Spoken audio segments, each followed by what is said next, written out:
அன்பர்களே வணக்கம். பொதுவாக ஒருவர் எத்தனை வீட்டுக்கு சொந்தக்காரர்?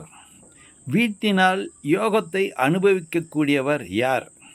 வீட்டின் மூலமாக லாபங்களை அடையக்கூடியவர் யார் என்பதை தெரிந்து கொள்வோம்.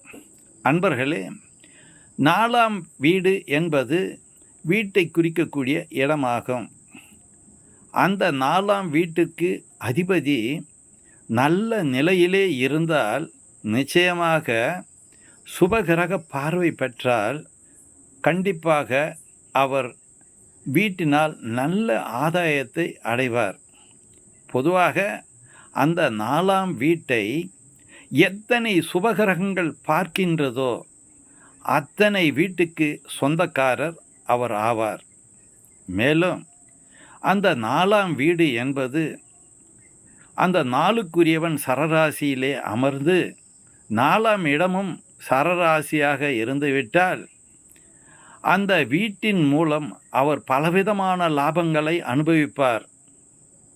அதைப் போலவே பூமிகாரகன் என்று சொல்லக்கூடிய செவ்வாய் உச்சம் பெற்றிருந்து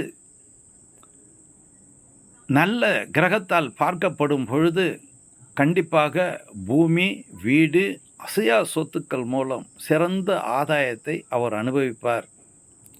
மேலும் அந்த பூமிகாரகன் என்று சொல்லக்கூடிய செவ்வாய் உச்சம் பெற்று சுக்கிரன் உச்சமான நிலையிலே அமையக்கூடிய பட்சத்திலே கண்டிப்பாக அவர் கலை அம்சம் கொண்ட ஒரு அழகிய வீடை கட்டி நல்லபடியாக வாழ்வார்.